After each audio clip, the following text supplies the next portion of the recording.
And if they don't like it happening right beside the building, then they say, well, we're evicting you. Tonight, who's the landlord here? Evicted protest camps at the Manitoba legislature get a 3-day reprieve. It's pretty significant to my nation, as it's a sizable chunk of our land. A huge piece of land is given back to a BC First Nation. Women are at great risk of further violence from an abusive ex when they make the crucial and life-changing decision to leave and seek safety. And single mothers say they need more help from legal aid to escape abusive partners.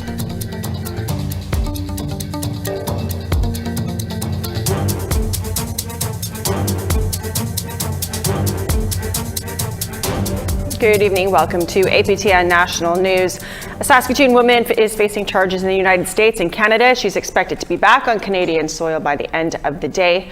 Dawn Walker has spent the past 2 weeks in federal custody in Oregon, where she was arrested for allegedly using false identification to cross the border with her 7-year-old son.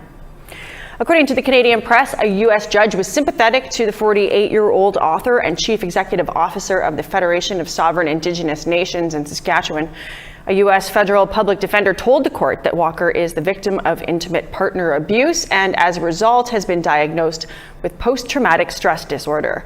The judge told Walker that she hoped she would be able to see her son soon. She is facing charges in Canada that include public mischief and child abduction in contravention of a custody order.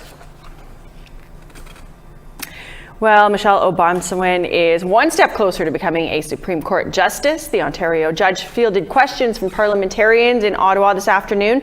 She is the first Indigenous person to be nominated to Canada's top court. Fraser Needham has more. It was O'Bonsawin's first opportunity to address the public since her nomination to the Supreme Court of Canada last week, and she chose to speak her opening remarks in her traditional Abenaki language. Kwai Nidobak, Nadeliwizi Miselis O'Bonsawin.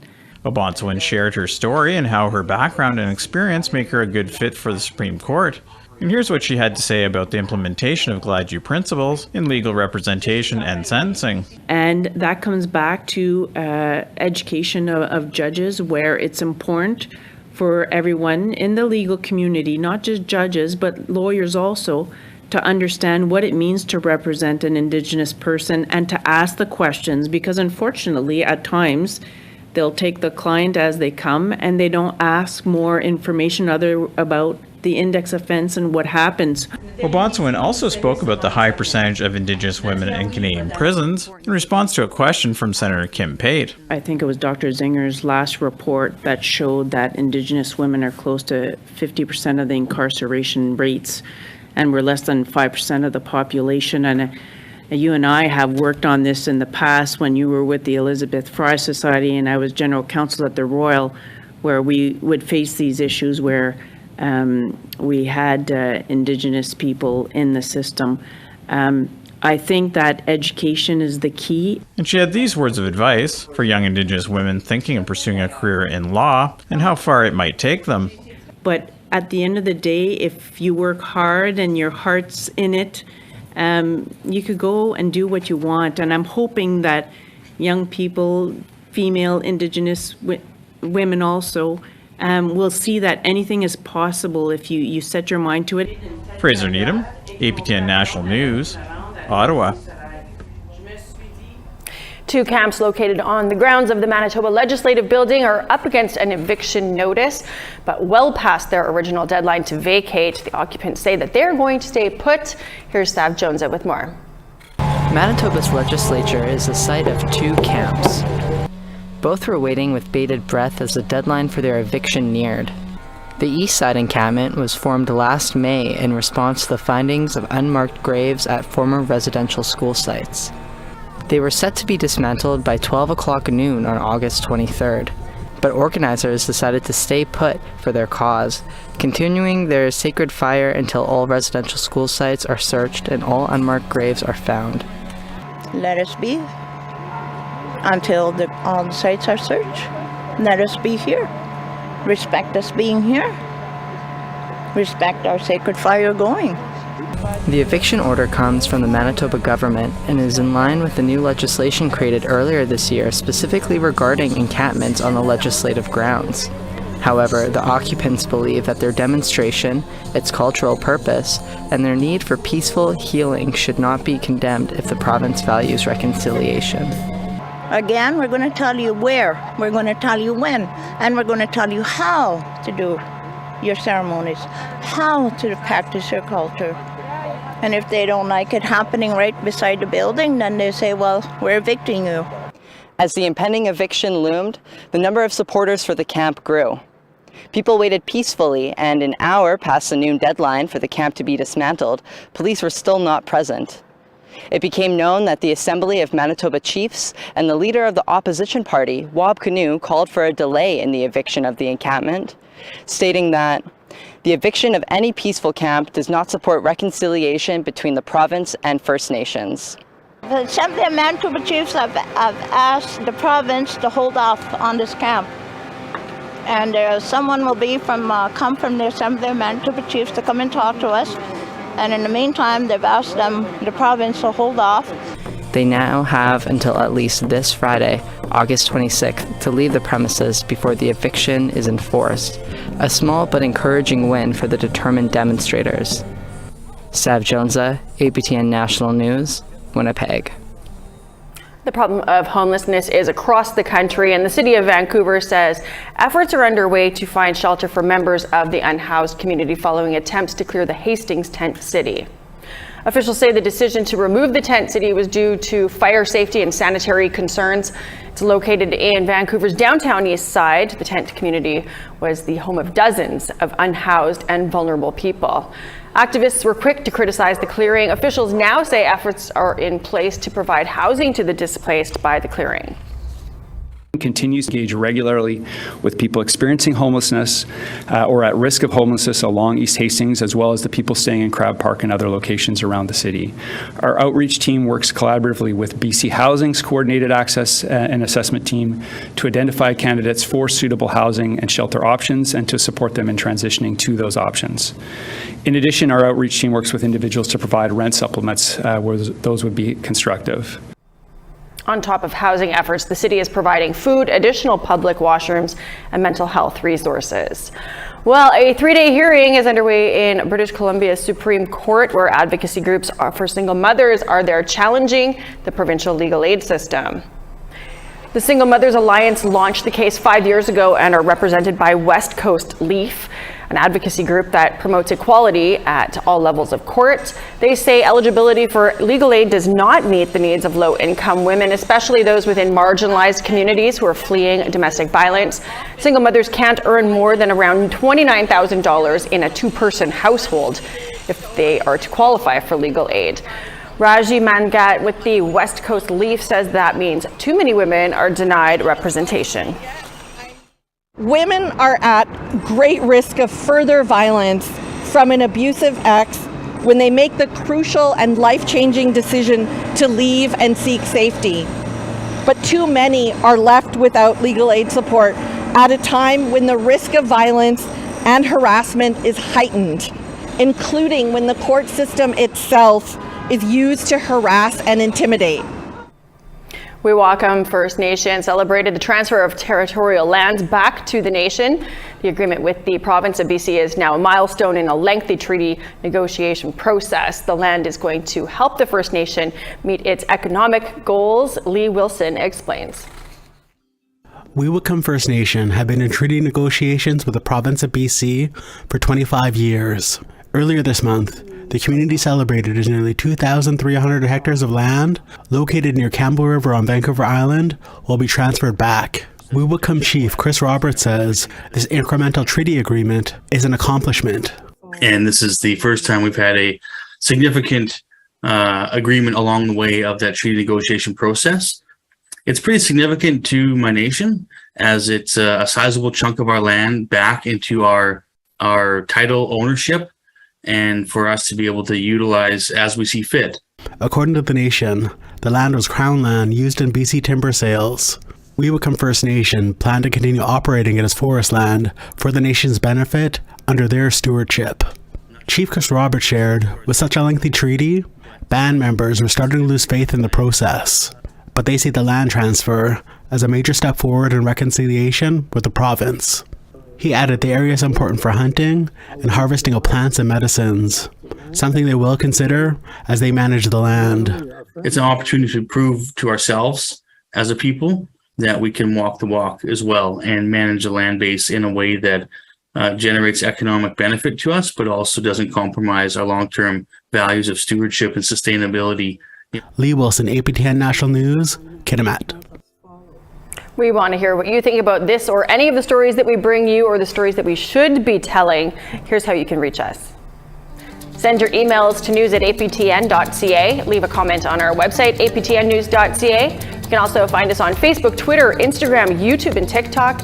Follow APTN News to join the conversation and see all of our latest stories. Well, it's a story somewhere between a miracle and a mystery. An Anishinaabe man in Quebec went missing in the woods just outside his community, triggering a search effort by police and several neighboring communities. Last night, he was found alive after a month in the woods. And people want to know, how did he make it? Here's Lindsay Richardson. Percy Pukashish is 26. But in this first photo, taken after 1 month missing in the woods of Western Quebec, he looks much older, supported by a paramedic on one arm and provincial police on the other. According to the Sûreté du Québec, Pukashish was reported missing in late July and recovered relatively safe and sound on Tuesday night. A group of teens walking the riverfront in Pukashish's home community of Lac-Simon heard screaming from across the water and called police, who located him 15 minutes later. Il y a eu beaucoup d'émotions hier. Les gens ont pleuré parce que c'est comme... Non, ils ont pleuré de joie. Ils ont pleuré de joie, ils ont pleuré aussi de... C'est comme... Tu le trouves, Percy, puis c'est pas le même, là, tu sais. C'est vraiment... Il y a beaucoup maigri. Lac-Simon and at least 2 other communities located in the La Vérendrye Wildlife Reserve quickly launched a joint search, while the Sûreté du Québec conducted air searches with helicopters and ground searches with dogs. But Jerome says, in the end, they canvassed the wrong side of the lake. C'est là la question. Aujourd'hui, un matin, plusieurs nous demandent, je sais que t'es à l'autre bord du lac, t'y as-tu nagé? Es-tu allé en canot? As-tu chaviré en canot? Parce qu'on le sait pas. Pukashish is now in hospital and will be interviewed by the SQ. Despite the challenges of the last month, Jerome says it's a proud moment for Lac-Simon because it's located near deep woods, and Anishinaabe children here learn young how to forage and subsist, which may have helped Pukashish survive. Ce qu'on enseigne à nos enfants dans le primaire, au secondaire, ça aide nos enfants, ça. Lindsay Richardson, APTN National News, Montreal. Happy ending to that story. Well, we need to take a break. When we come back, we've got 2 Native Americans squaring off to fill a vacant Senate seat for Oklahoma. We're going to tell you who won. Stay with us.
Welcome back.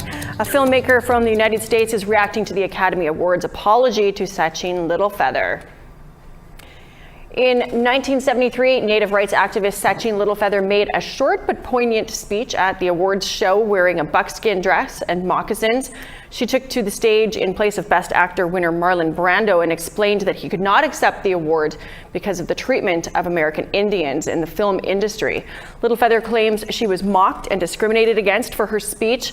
The Academy of Motion Picture Arts and Sciences now says that it is sorry for the abuse and ridicule that she endured, and they will host an evening of healing and conversation with Littlefeather next month. Jonelle Romero is an Indigenous actress, filmmaker, and humanitarian, and I spoke with her earlier. Jonelle, thank you for joining us. Your thoughts about that, the Academy's apology to Sacheen Littlefeather, 50 years in the making, I guess. Yeah, it is 50 years in the making. I think it's way overdue. As a member of the Academy of Motion Picture Arts and Sciences, I'm thrilled that it's happening now, and let's not, wait so long for recognition. Yeah, I mean, apologies lose something the longer you wait, right? What is the Red Nation International Film Festival and Awards, and how did it lead to this apology? If you could just share a little bit of that with our audience. Sure. Red Nation International Film Festival is the largest Native film festival in the country here in the U.S. and probably the world, but I can definitely state in the U.S. And we are in our 27th year. And so Sacheen, Breaking the Silence, doc short was made. And so with filmmakers from One Bull Productions. And so they submitted it, and it won at our festival in 2019 and pre-pandemic, right? Mm-hmm. And we also are the only festival in the world that has the Brando Award. We created the Brando Award because we wanted to recognize Marlon Brando for all of his support throughout the many, many years when he was with us, with our Native and Indigenous peoples all over the world. So we went to his kids, Miko Brando and Rebecca Brando, and have a blessing and endorsement. So we honored, this is the only award that Sacheen has been given in her whole, since 1973. So in 2019, it was her 73rd birthday. So it was very auspicious that happened in 1973, and it's her 73rd birthday, and we honored her with the Brando Award. It's the only award that she's been recognized with. I love that. I'm curious, what's your experience been as an Indigenous person who's a member of the Academy, if you could share that with us? Well, we have a long way to go. I think this apology is a step forward, but in regards to inclusion and transparency and accountability, we have a long way to go. There's branches within the Academy, like the actors branch and directors branch and producers branch. And they, in 2016, I was the first Native woman to be invited into the Academy, which is, is a little girl's dream since I was raised in this industry, 45 years in this industry, right? So, but I was put in the associate branch, and that branch as of today doesn't even exist. So I'm in limbo right now. So we've had, other Academy members like Edward James Olmos and Elma Martinez and Ed Begley Jr. write letters to the Academy since 2016 to place me in either the actors branch or the producers branch. And so that's still up in the air because see, the associated branch, you really don't have a voice. I think that's why they discontinued it this year. Because we don't get to vote and we don't get to be on any committees per se, that where we can make a difference. And being, having our Red Nation Celebration Institute, which is the longest running Native, Indigenous media, arts, cultural, nonprofit enterprise in the entertainment industry, right? you would, with my resume and with our institute and with the largest Native film festival in the country and our own television network, you would think I would be in one of these branches by now. Yeah. So that's what I mean when, and I know I'm not the only one. I'm just the one speaking up. You know that. So we do have a long way to go, and we really are excited that that this is happening for Sacheen while she's still with us. Yeah, absolutely. Yeah. Well, Jonelle, thank you for taking the time to share with us, and we look forward to seeing where you land in that academy. Get that voice going. Yes, thank you so much for having me. It's an honor, privilege. There are some questions about Littlefeather's story, but we will continue to follow as that develops. Well, a retiring Oklahoma senator set the stage for a showdown between two Native American candidates vying to replace him. U.S. Congressman Markwayne Mullin of the Cherokee Nation defeated former Speaker of the Oklahoma House, T.W. Shannon, who is a member of the Chickasaw Nation, and he's also part African American. They wanted to take over a U.S. Senate seat left empty by a retirement. There's 4 years left on the term before the next election. Indian Country Today reports that Mullin, a former mixed martial arts fighter, is favored to win when they go to the polls in the next general election, as Oklahoma hasn't elected a Democrat to the U.S. Senate in more than 30 years. Nearly 10% of the state identifies as African or American Indian. It's time for another break, but coming up, we will take you to New Zealand for a new agreement with Canada.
Welcome back. It's time now for our photo of the day.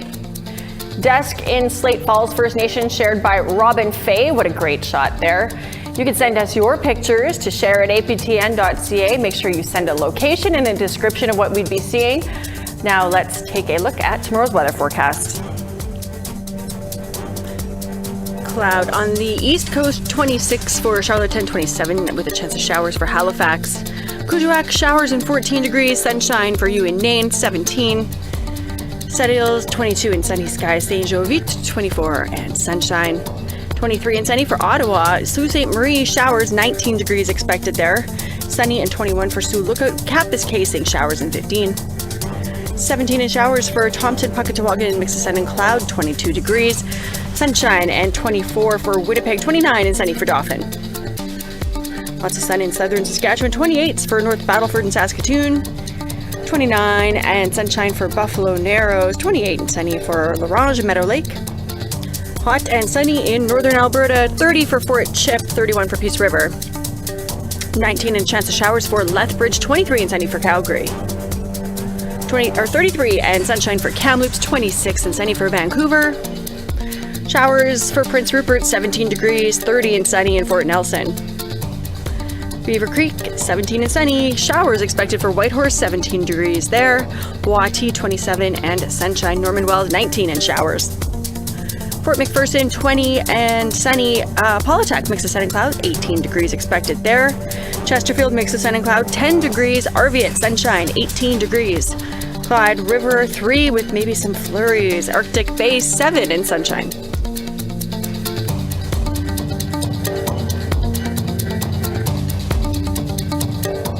Canada and Aotearoa, also known as the country of New Zealand, have signed a historic agreement today aimed at strengthening their unique Indigenous cultures.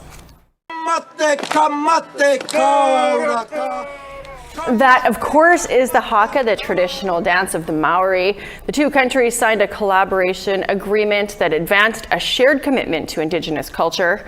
It will focus on promoting Indigenous rights, supporting culture and spiritual development, as well as implementing the UN Declaration on the Rights of Indigenous People. The move comes as New Zealand celebrated its first Indigenous public holiday this year. We are all out of time for your midweek news. I'm Melissa Ridgen. Thanks so much for tuning in. Dennis Ward is going to be back here in the chair tomorrow with more Indigenous news for you. Until then, have a great night.